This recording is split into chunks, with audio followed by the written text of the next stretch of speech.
Good afternoon. I'm George Sanders on Straight Talk again.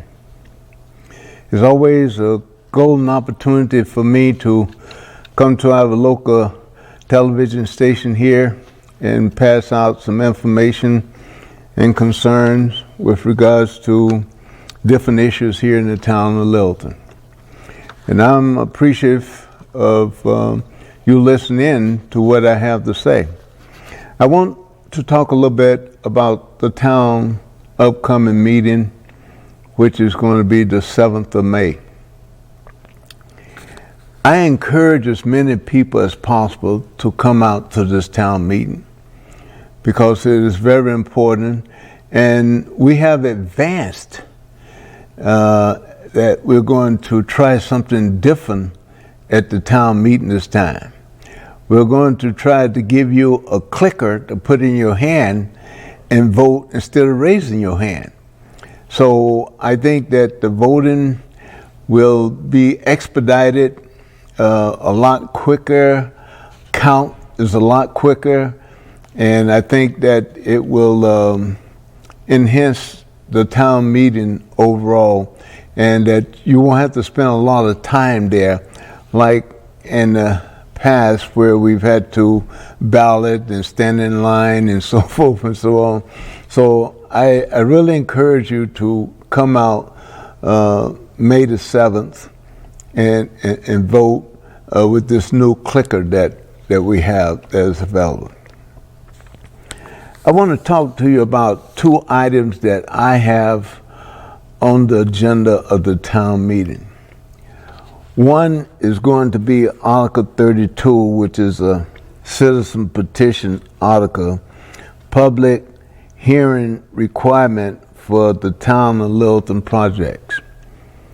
What that is all about is the fact that I believe that any project in the town of Littleton that comes up before any board, commission, or what have you, that if it is being presented to a board or commission, then there ought to be the opportunity for the citizen that's attending that meeting, if they have a question about what is being presented, that they should be able, by raising their hand and being recognized by the chair of that meeting, and let that person ask their question. Well, in the past, what caused me to put this on the agenda is because when the project manager was presenting information on the update of the senior center that's being built here, that the chair recognized me, but he wanted to halt the question that I had with regards to the project. The person that was the presenter brought up about they was going to put a kitchen on the second floor. Well, I had questions and reservations about that for the simple reason that the building was supposed to be basic cosmetics, and there was a full-fledged kitchen on the first floor, and I'm trying to understand why the second floor can't use the elevator or walk down the stairs and come down and use the kitchen on the first floor. Well, I didn't think that the chair really presented me the opportunity to answer that, because he said that he didn't have to let me talk. And I thought that, you know, as a citizen here in the town of Littleton, and the First Amendment, you know, we should have the right to speak and ask questions and things, because we're talking about our money is being spent.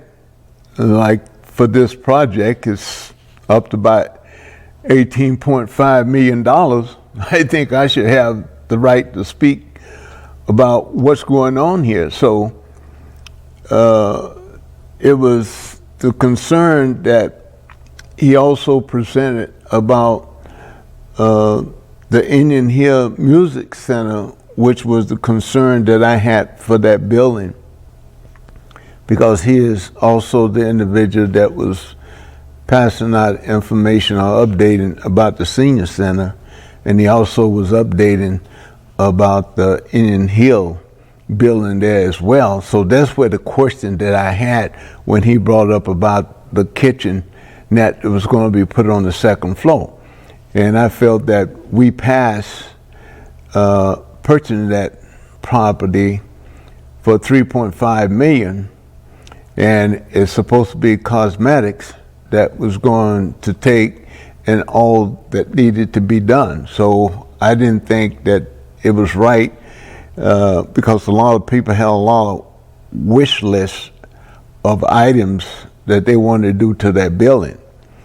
So it prompted me to say, if you're going to bring an update about a project, why not give the citizen that's attending, if they have a question, to ask a question of the presenter information?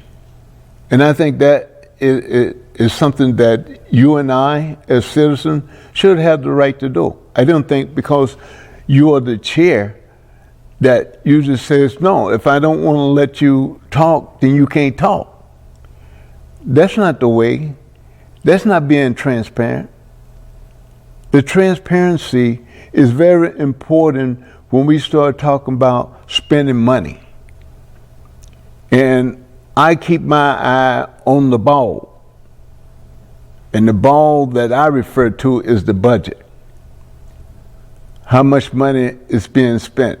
Is this something that, is something that was put in place or last minute or what have you? How did this get in there? Because I don't consider that cosmetics. Well, after finding out, they really just wanted to put an area up there where they could put the coffee pot, the microwave, a little refrigerator, a little sink, which, when I find out, I had to go through three individuals to get that information. Well, I'm not against that, because they have that now where they are located. So it wasn't a big deal. I mean, it's something that could have been asked, but I think that we have no provisions whatsoever before our boards, committees, or commission when it comes to updating information to you as a citizen. They don't have to let you speak. I think that's a no-no. So this is what this Article 32 is about. And I would appreciate you supporting it at the town meeting, that you as a citizen should have the right, when they are updating any project in the town of Littleton, and if a citizen attending has a question, I think that chair should allow the person to ask the question. So I want to thank you, if I can get your support on that particular article. The next article is Article 31. Article 31 is something that a lot of people here in the town of Littleton is sort of kind of being exposed to. That is also a citizen petition, which is to amend the town general bylaw regarding marijuana establishments.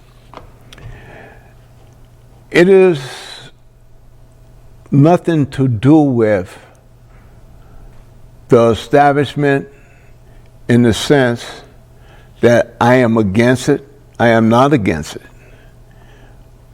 What this amendment is about is that the marijuana establishments has a tendency to release the smell of marijuana into the environment, and it is outside of the facility, which gets into the community and people are being affected by the smell of marijuana sitting on their porch or sitting in their dining room with their window up or at their events outside that is close to where the marijuana plant is.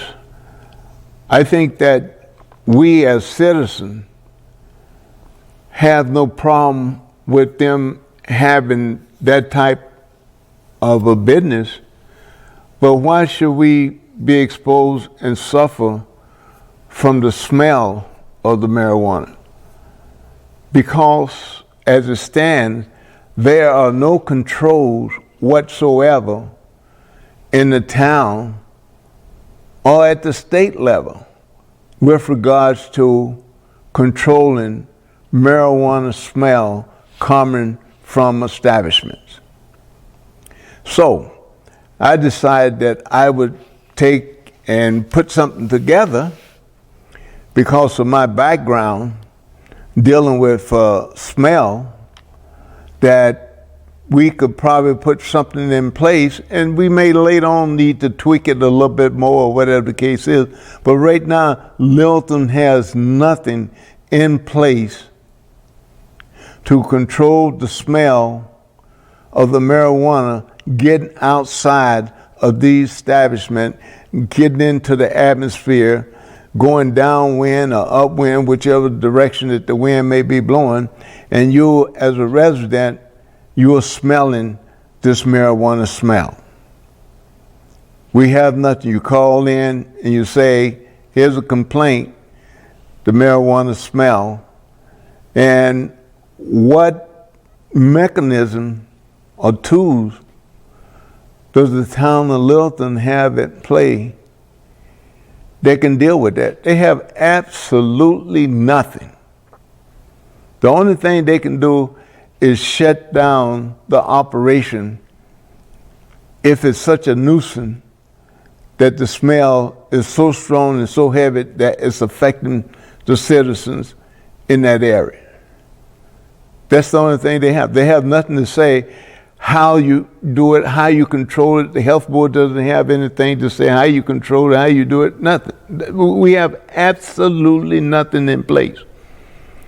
So I've taken the time over a few months and put something together and said this is the way that we should go in requiring these establishments to try to control the smell of this marijuana that is within the facility before it gets outside of that facility.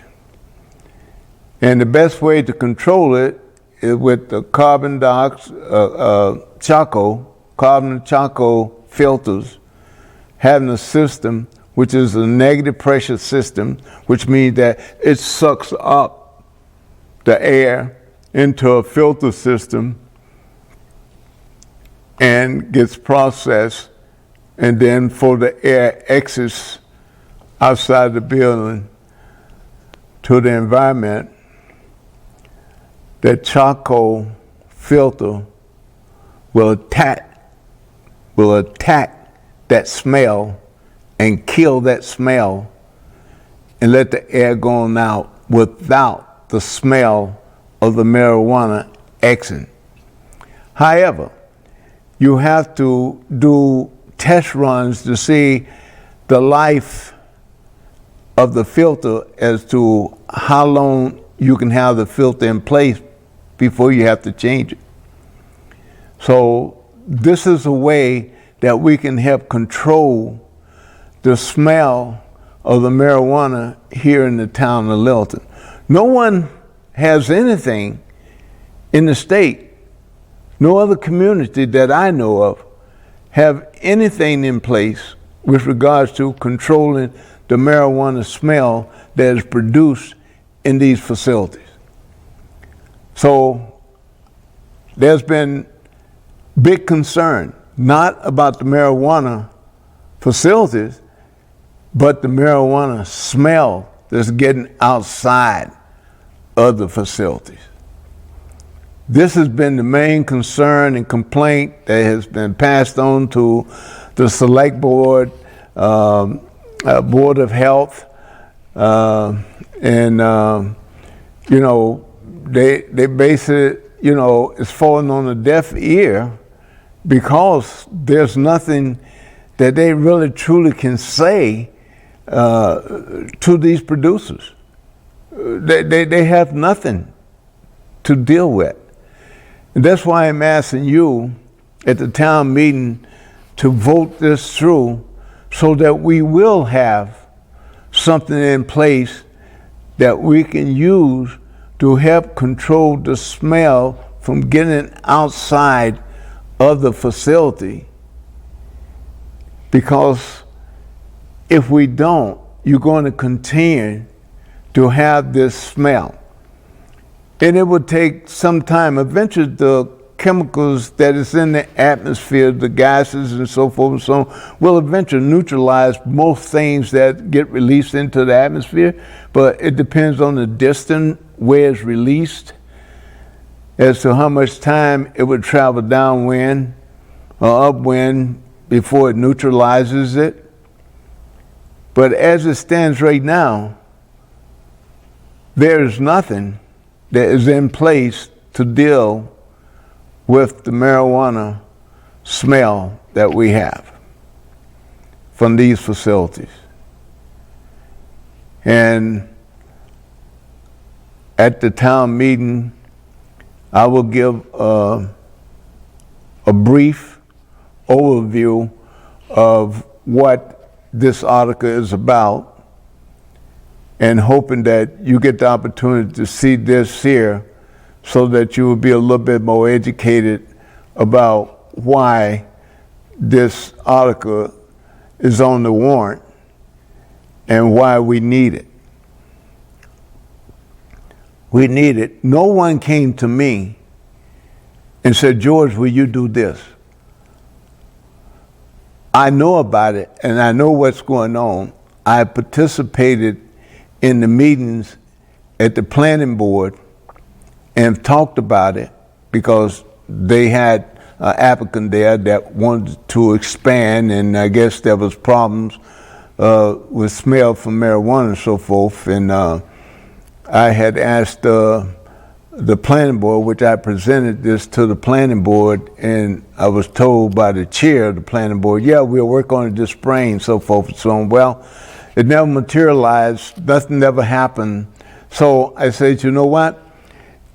I'm going to step up and I'm going to do a citizen petition and get this on the town warrant, because the planning board sort of kind of, should I say, dropped the ball with regards to excuse me, what I was told when I presented that to the select board and the planning board. I received a message back from the planning board, which I passed on to the chair of the select board, saying that this was what was going to take place, and the chair responded to me at the select board saying, well, that's great.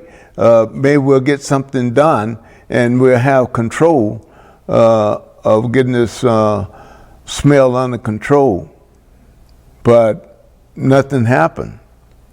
So this is why I drafted this and put this in place so that we can have something in place.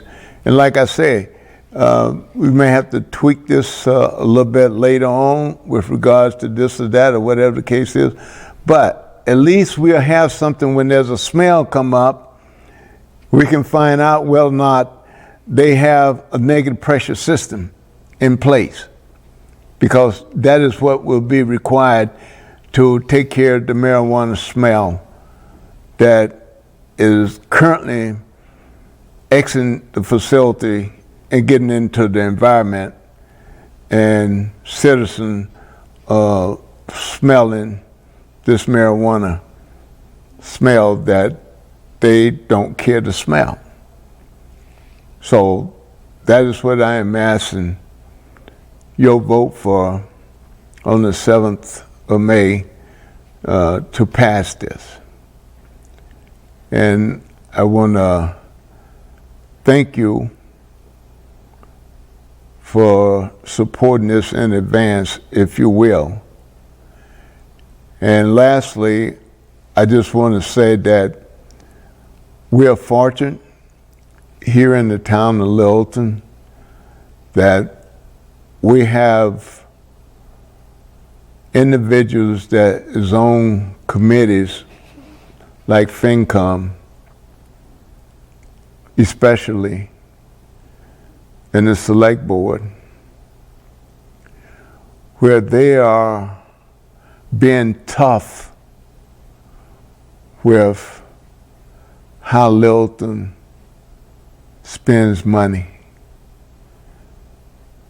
If you haven't seen, there's been many communities surrounding the town of Littleton that have signs posted along the streets and so forth in their community saying no override, no override, no override. I think Groton killed the override, Townsend killed the override. I think they got in Westford to kill an override.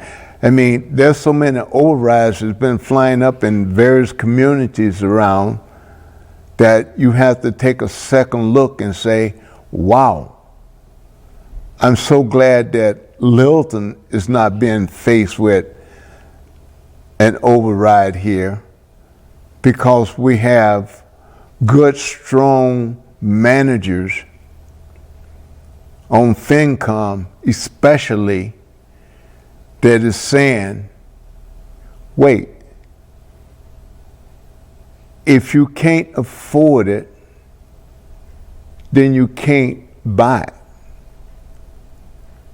So I'm very appreciative of the way that the FinCom handles the purchase of the budget here in the town of Littleton.